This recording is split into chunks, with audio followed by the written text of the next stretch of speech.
Salut à tous.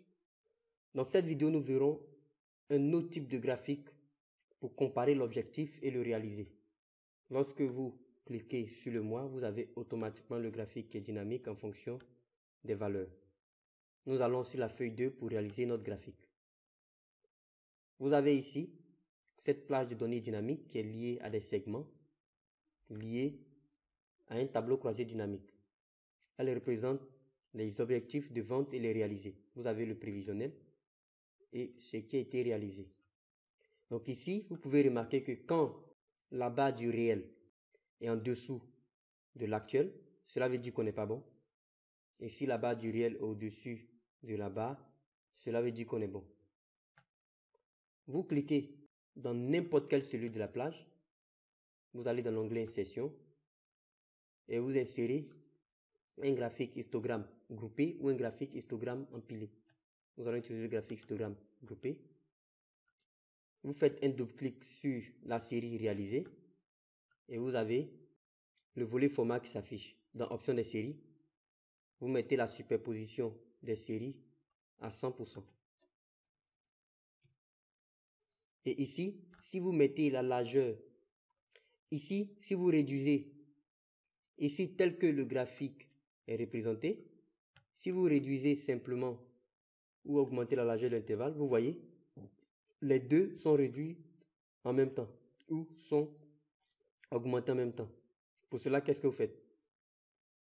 La série réalisée étant sélectionnée, vous cochez axe secondaire. Et quand c'est comme cela, vous venez et vous pouvez simplement augmenter la largeur de telle sorte que la série réalisée soit à l'intérieur de la série prévue. Le graphique est en train de prendre forme.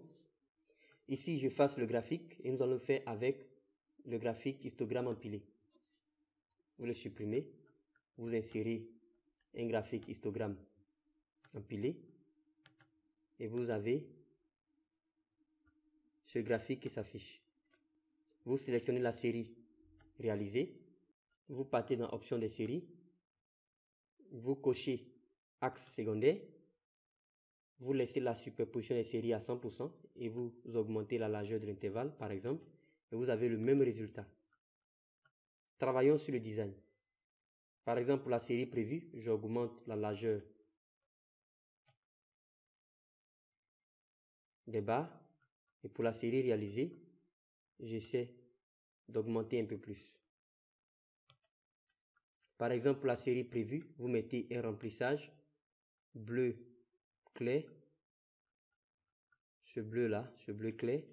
Et pour la série réalisée, vous mettez un remplissage bleu pur. Vous mettez un titre approprié. Vous sélectionnez le titre et vous faites égal à D1. Vous mettez en gras en faisant CTRL-G. Et vous mettez en noir. Vous supprimez le quadrillage. Et vous voyez bien que c'est dynamique. Mais ici, il y a un problème. Par exemple, le mois d'avril, pour la zone 3, nous constatons que la valeur réelle est 117,5 qui est supérieure à la valeur prévue. Mais sur les barres, nous constatons qu'au niveau de la zone 3, la barre du réalisé n'est pas au-dessus de la barre du prévu. Mais pourquoi? C'est à cause du maximum des deux axes, de l'axe principal et de l'axe secondaire. L'axe principal pour le prévu et l'axe secondaire pour le réalisé. Nous ne pouvons pas choisir des maximums pour un axe lié à une cellule dans Excel. Il faut passer par VBA. Pour résoudre ce problème, vous supprimez simplement le second axe. Excel va se baser sur le premier axe pour ajuster les données.